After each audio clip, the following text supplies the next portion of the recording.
We'd like to welcome you all to another episode of the Side Dive Podcast. VJ, Tim, Weeby J, you know who we are. You know what we do. Um, yeah, I just mentioned before we started this that it's a good thing we don't have instant react shows very often because this would have been an awful time for me to be instant reacting. And you can ask um, Heathman, Kane, and Shahan because they were there firsthand with me after that game. So they know how I felt. And yeah, they would have been like, yeah, no. Hey, here's how the show would have gone.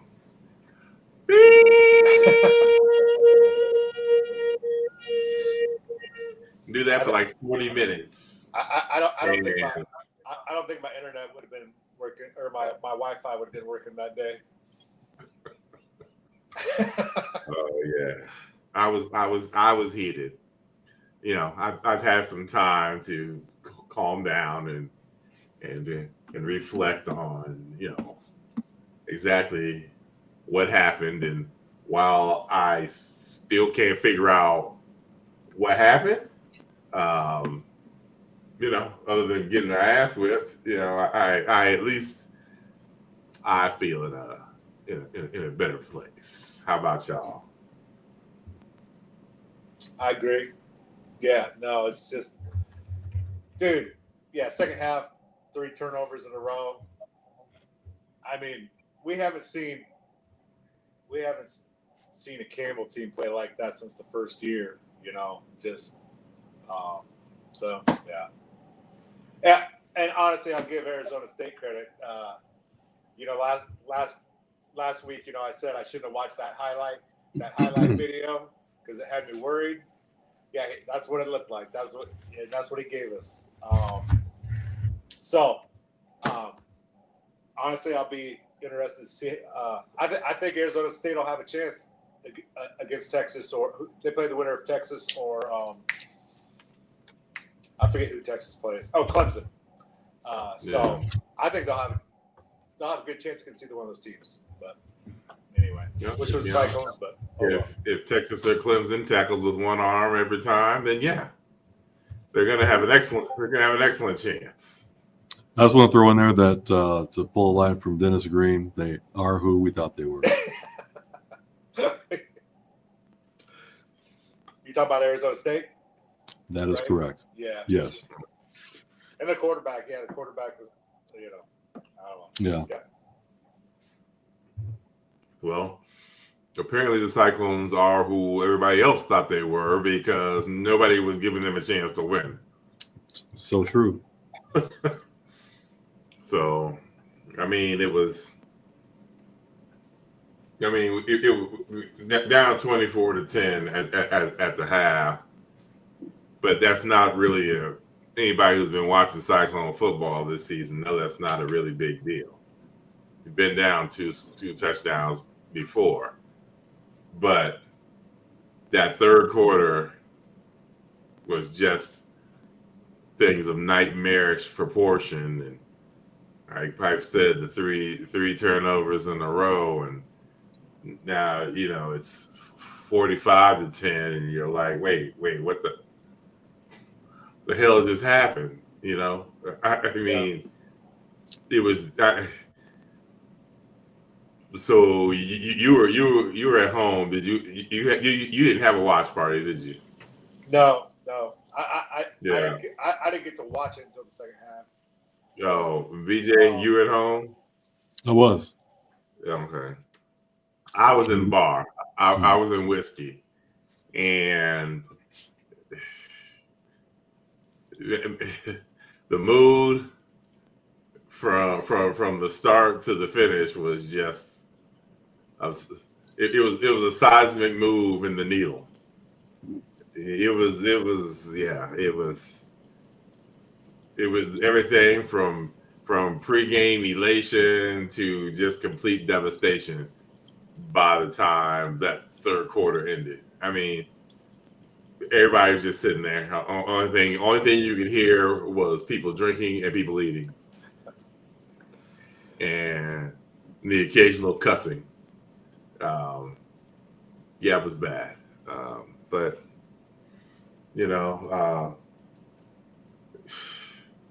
like you said, I mean, not since the first year of Campbell Yeah. has Well, there been something like that. So well, like I was like you, thinking 24-10. I was like, all right, because I know how we play in the second halves.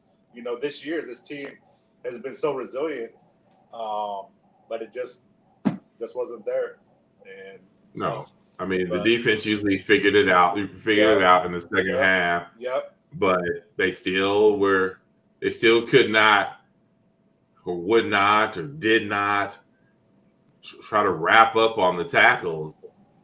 It's just, well, that's what that you're guy not does that to you're not going to everybody, tackle right? a dude like that. I mean, you're not going to tackle most people with one arm, let alone a dude who's built like that. Yeah,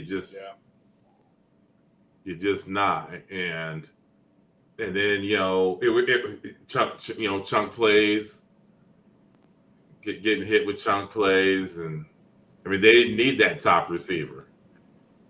I mean, they did perfectly fine without him. I mean, still threw for 219. They threw for 219 on 18 passes. They completed 12 of them. We completed. I mean, we had 214 passing yards on 38 passes, and 21 of them completed. So 5.5 yards per pass compared to 12 yards per pass. And then there was the huge disparity in the run game. 4 yards to carry for the clones as opposed to 7 for them. And then they didn't turn minus over 3. either. Yep, Yeah, that's it. minus 3. I mean the possession time was even. Less than a minute difference. So those two fumbles in the pick were just devastating third quarter. So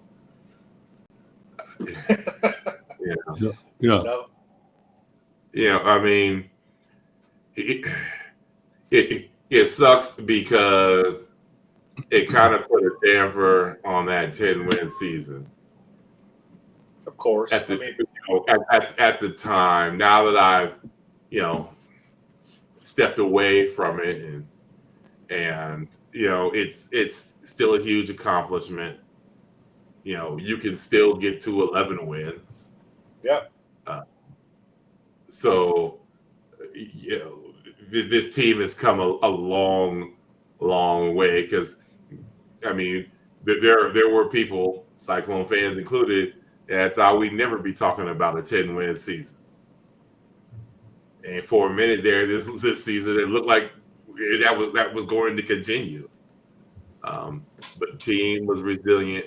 They fought back, and they got that 9th win and then that 10th win, and got themselves. I mean, they willed themselves to the conference championship. Definitely. Because the odds were not looking in their favor. And sure, I mean, thank you, KU. I mean, what you went from dashing our hopes to giving us hope, and without them, we're not playing in that conference championship game for a chance to go to the playoffs. So a lot of good things happened this season. Those seniors have been through a lot, and they deserve the support that I was not giving them Friday or Saturday night, Saturday afternoon, I guess. But they played hurt and undermanned and outgunned and outstarred, and they've persevered, and they've been great. So shout out to those seniors for getting it done the Matt Campbell way. Yeah. So just all the injuries from the beginning of the season, and just to, the 7-0 start, and then a lot of people. Obviously, the Kansas game sucked, but and they should have won the Texas Tech game, but to come back and get those last three, beat K-State, you beat both your rivals, it was a great season. So kudos to those seniors. VJ, you got anything on this regular season in closing? It's a good season. Don't know what else needs to be said. Celebrate it. Cool. So, as a reward for this good season, it's the Pop-Tarts Bowl, which honestly, they got the best reveal in this bowl game. I mean, their reveal is better than the college football playoff reveal.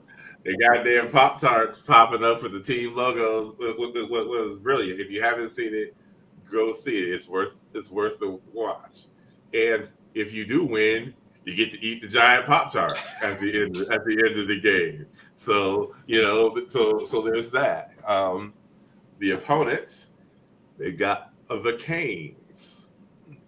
Yep. It's all about the U, but not that U. Those U players are long gone, but they've got one of the best players in the country. He's up for the Heisman. He's not going to win it, but he's up for it, and he's going to be top 2 pick in the draft. Cam Ward. He says he's playing, and most of I haven't heard any of their big time players not playing.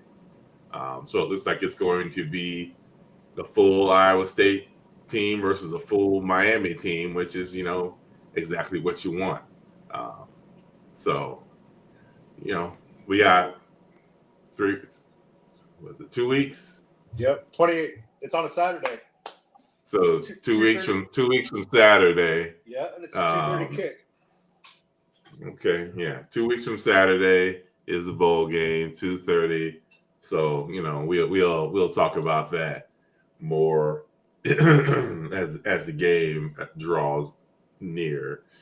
But shout out to Matt Campbell and the Cyclones. Another point. Campbell signed an 8-year extension, so he's gonna be with the Clones until at least 32, unless there's a buyout.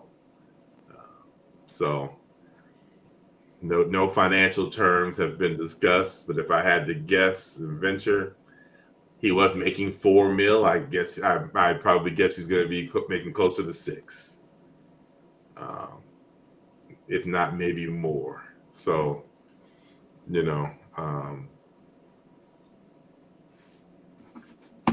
good. We got our coach locked up, and if you want him, well, that's fine. You're going to have to pay the money.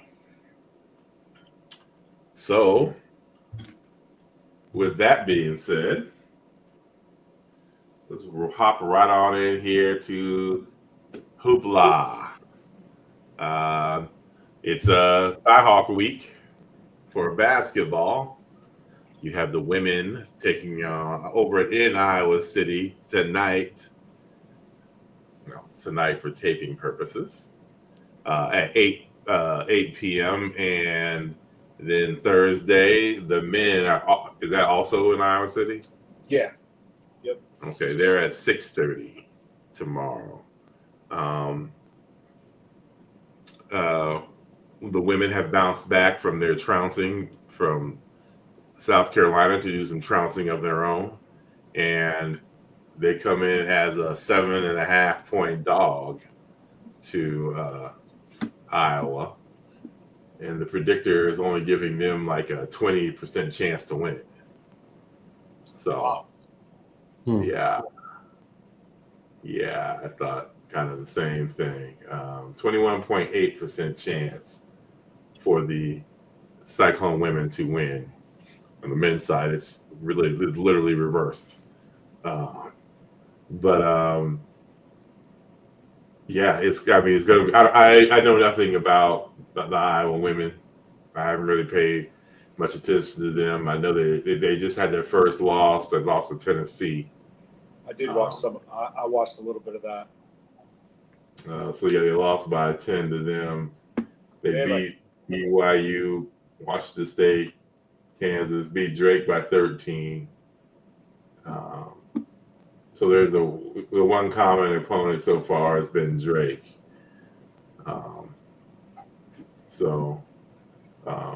Which, and both teams. Well, Iowa State had to squeak by Drake, and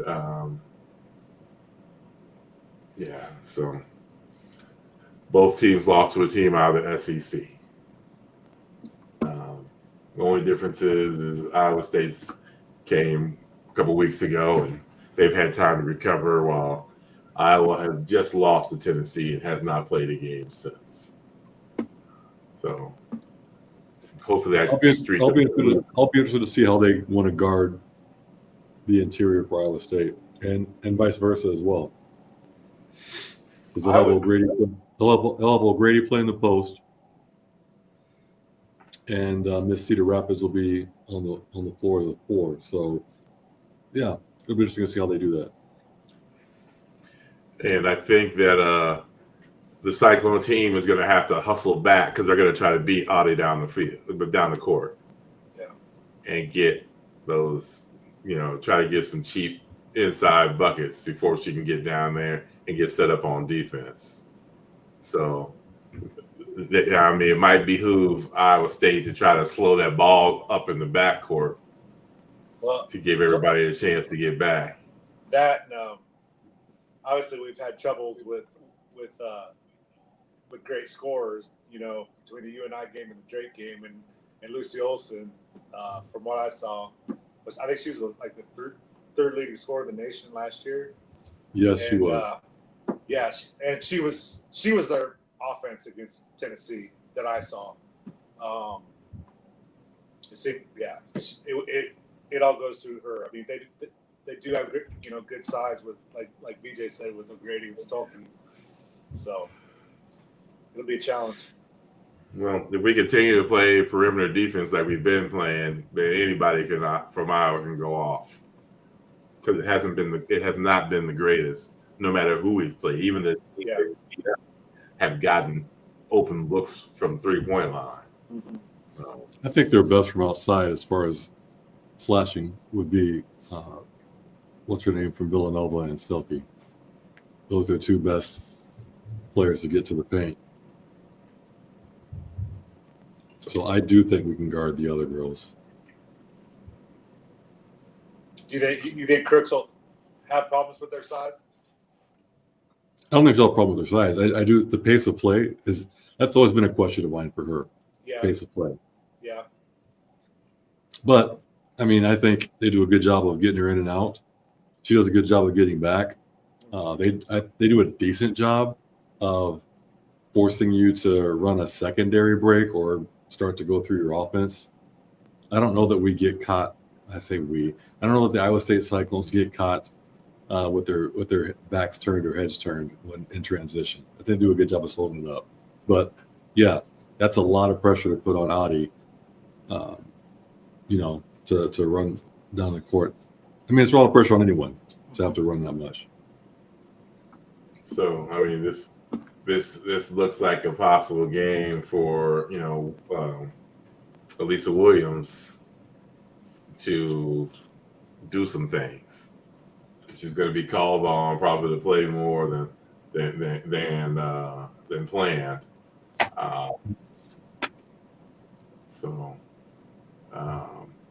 Definitely going to need somebody to hit some jumpers.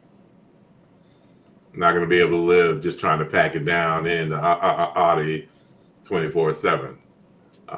Somebody's got to knock down these. Somebody's got to knock down these outside shots. I'm rooting for Tanky still. I thought she played well against Central Michigan. she just seemed like she looked a lot more comfortable. So yeah, I'll be interested to see that too. Well, that's what I want to see her comfortable against the Tennessees, against the UConns and them. I mean, on the high school stage, again, dude, she was automatic. Didn't matter who she was playing against. And now, I mean, again, it's a huge transition. So, and I think she'll get there? Yeah, she will.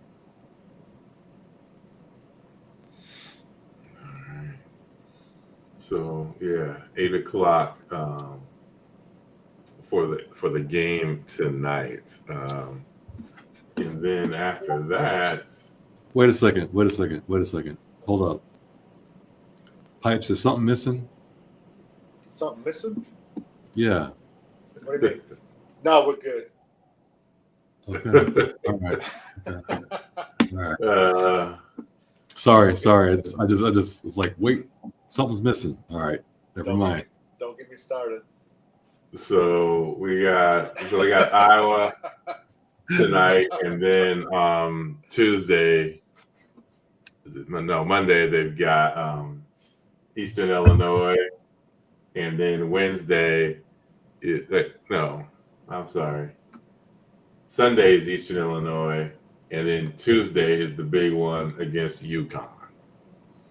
So, and then 4 days later, conference play starts on the 21st on the road at Okie State. So, big couple of weeks coming up for the Cyclone women, and let's go tonight, and hopefully they can go over there and pull off a shocker. Since they're 7.5. I was really hoping AZ Bud would be there. Still a shot, but maybe. What, is she hurt again? Yeah. Jesus. Yeah. Can't get right. Like I said, strength and conditioning coach at UConn needs to be fired. So, all right. Now, the men. Number 3. You heard it there, people. Tied for the highest 3. ranking ever. It's the magic number. Nice. Hey, lots all for you. But yeah, highest ranking ever for a team that looks the part. I mean, they do look the part. They had the end of the game loss to Auburn, and have shook that off to come back to knock off a top 5 Marquette team, and they've literally done what they're supposed to do. Now there's no line on this Cyhawk game. Weird. Oh well. But yeah, match predictor 70% for the Clones. I think it's 5.5. I think it's 5.5. I think we're favored. Okay. I thought that's what I heard. So yeah, since we last spoke, they beat Marquette by 11 and just beat up Jackson State, put up 100 points. Solid effort against an overmatched Jackson State team who had played their 10th game on the road. Damn. Hey, picking up checks. Yep. Which is just wow. The crazy thing is they don't have their first home game until January 11th. Oh, wow. They've got 3 more road games before they in January 11th they play they barely had any home games. Why would they? I mean, like Vernon said, they're just collecting the money. But I mean, I'm talking how are you at Jackson State collecting money from California Baptist? Oh, I guess I didn't know that. or High Point, Houston, Xavier, Vanderbilt. That's one thing, but You know, yeah. California Baptist. I mean, first of all, I don't know why the hell you traveling way the hell out there any goddamn way, but it's whatever. You know, that's on them. Maybe California Baptist got money. But yeah, Cyhawk tomorrow. Apparently, there's lots of tickets available.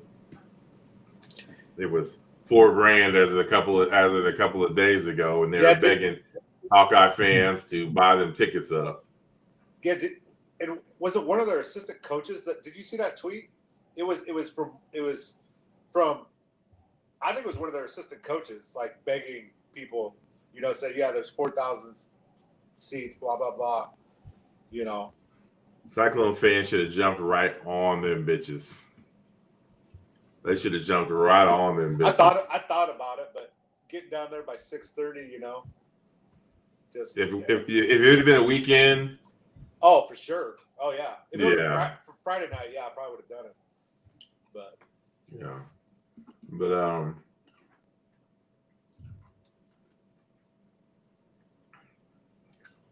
it could be a mirror image to tonight's game.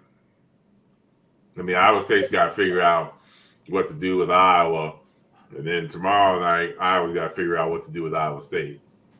I don't think Iowa team has seen an Iowa State team with this many options. No. Hell, I don't think we have. Not for a long time. I mean, well, it's been. I mean, there's literally 5 options when Iowa State goes out on the court, and that's rare. Every position is a scoring threat. You know, obviously, Lipsey's been beat up, so he's not quite there yet. But yeah, every position. Even when you take him out and bring Jones in. Yes. And then, you know, Heisey's all of a sudden been like, look. Dude, he's coming off. I can score too. Don't sleep on me. He can defend too. I thought he was huge in that second half of that Marquette game. I was surprised. But yeah, no, he's been playing well. Yeah. I like the chances tomorrow. We haven't won there since 2014. What? Wow. What? Yeah. I think it was the Georgian Kiss game. I think that was the last time we won there. Yeah, it might have been. Maybe that was a kiss of death.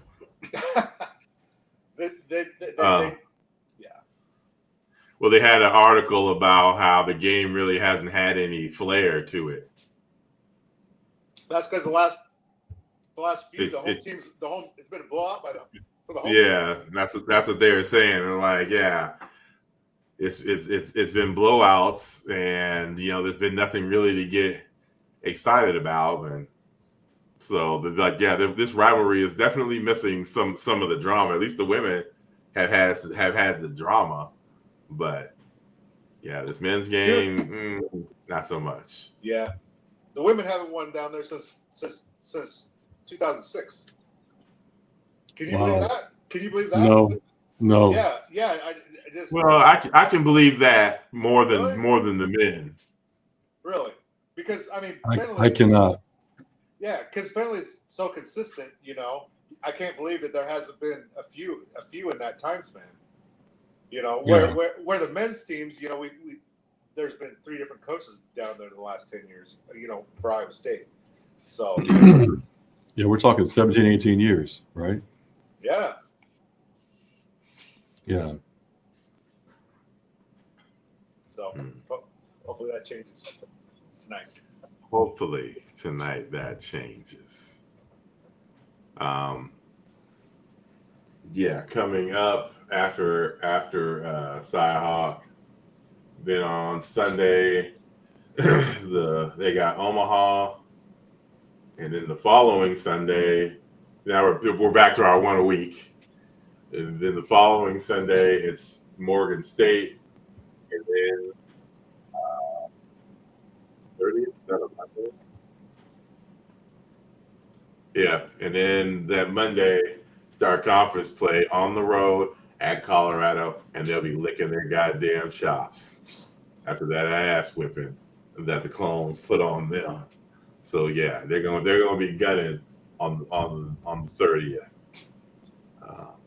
Shit, if I had the time, I'd roll over there for There we go. that New Year's Eve. Wait. That game's on New Year's Eve out there? No, it's the day before. Oh, But I said I would do that and then Oh. New Year's Eve. there you go. Yeah. But I don't have the time, so that's not gonna happen. I'll be watching it from the captain's chair here. You know, I've done Getting ready for my Come on. Getting ready for my New Year's in.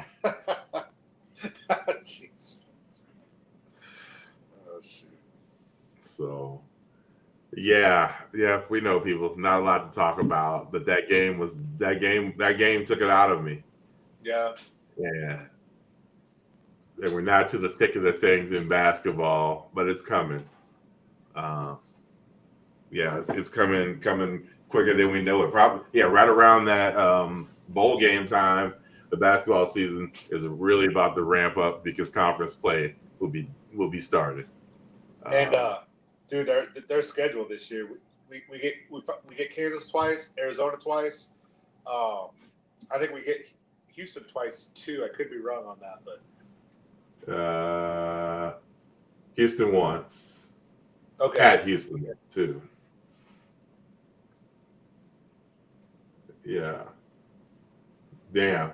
So we finished. At least we get the second game of Arizona is at least at home. Mm-hmm. But we finished we finished the regular season on the road at K-State. So we only played them once. Yeah, so we're only playing K-State once. The Big 12, I don't know. I mean, it's always hard to tell, but I don't think it's. I don't want to say it's strong, but it might not be the best conference in the nation this year. Who's going to be better? SEC or Big East? I don't know. Probably SEC. Who out of the SEC besides the regulars? I mean, you have Auburn, Tennessee, Kentucky. You know, I don't know how Arkansas will be with Calipari now. But Alabama. So, Alabama.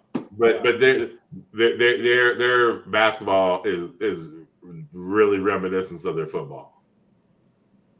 You've got your top echelon, and then there's a drop off because ain't nobody quaking playing either the Mississippi schools or Vanderbilt or I haven't heard anybody talk about Florida basketball since they won. Oh yeah. But yeah, no, they're top heavy. I don't know about ACC or Big East will.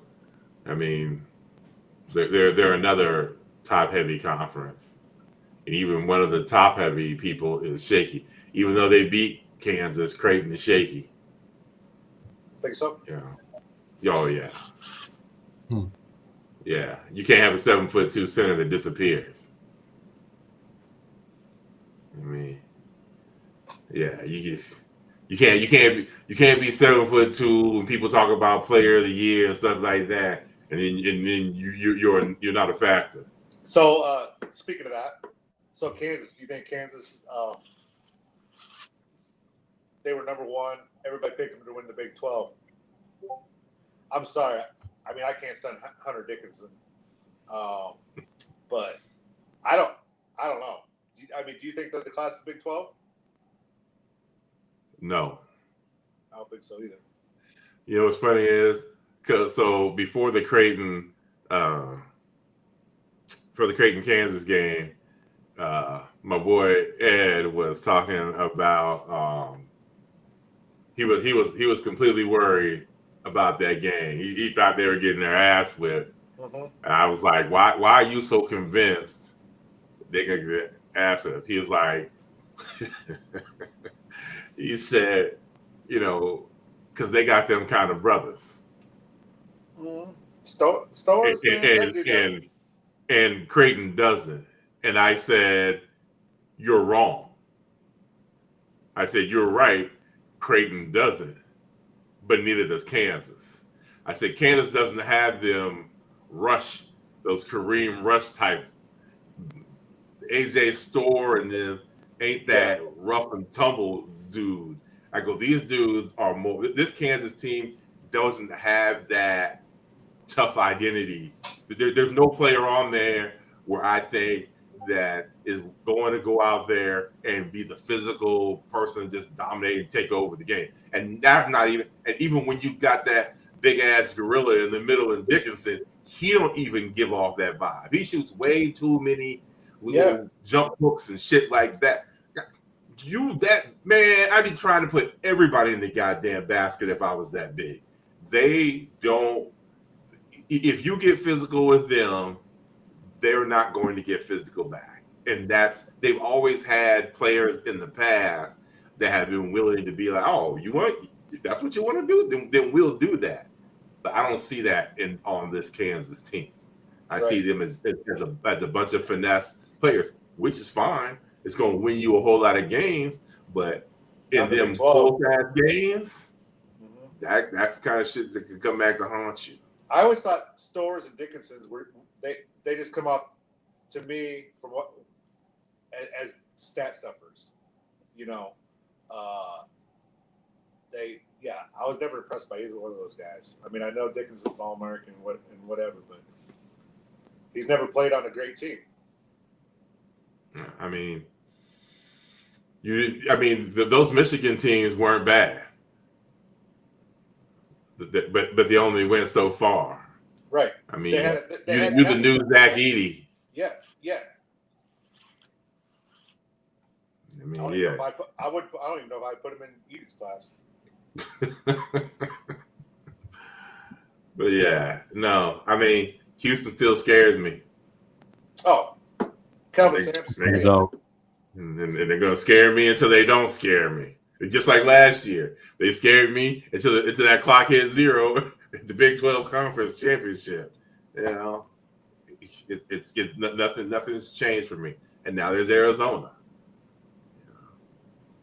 So I'm really interested to play that game to see how it is. I mean, that's a different style of basketball than we're used to seeing, that West Coast ball, and you know, I can't wait for it.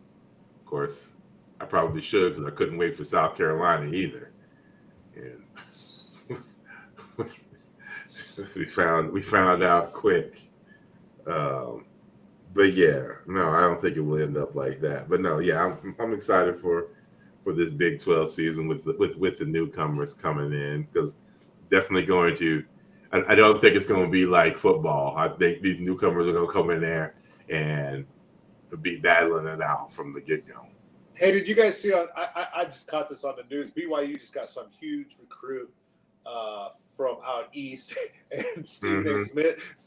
Oh, yeah. Obviously BYU. I don't know. How'd they get him? Yeah, $7 million. Oh, that's what he's getting paid? Yeah. Oh, did they say? They actually said $7 million. Wow. Really? Yeah. Wow. Oh, the coach said before, when he got there, he said, don't worry about us. We're going to compete on every level we have to compete in. We're not going to have any money issues. Well, isn't right? Because is one of their biggest backers the owner of the Jazz too?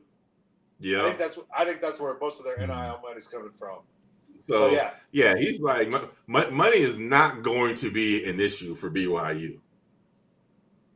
Now, surrounding him with players might be, but you got the first one to come. Granted, they're about to lose 4 starters after this season. Would you guys drop that kind of money on a freshman? Wouldn't you go after a high-profile transfer? Not for 1 year. Yeah, I exactly. mean, if I'm, I'd be more inclined to split that up For real. between a Yeah. couple of transfers, maybe, who I Yes. know who are gonna come in and fit in. I mean, that's a lot of eggs you're putting in one basket for one season because he's only gonna be there. Everybody already knows. I mean, they're already projecting him to be the number one pick in that following draft. So this is a $7 million lease. Yeah, that's crazy. Yeah, but he got him. Good for the Big 12. Yeah. Yeah. Yeah, only helps out the conference. So yeah. Well, all right, people. There you have it. Wrap up of the regular season and Cyhawk week. Go root on them clones tonight from your couches or over in Iowa City if you're so inclined to have gone over there. Be loud, be proud, and you know how we do it. Go Cyclones. The Cyclones. Go Clones.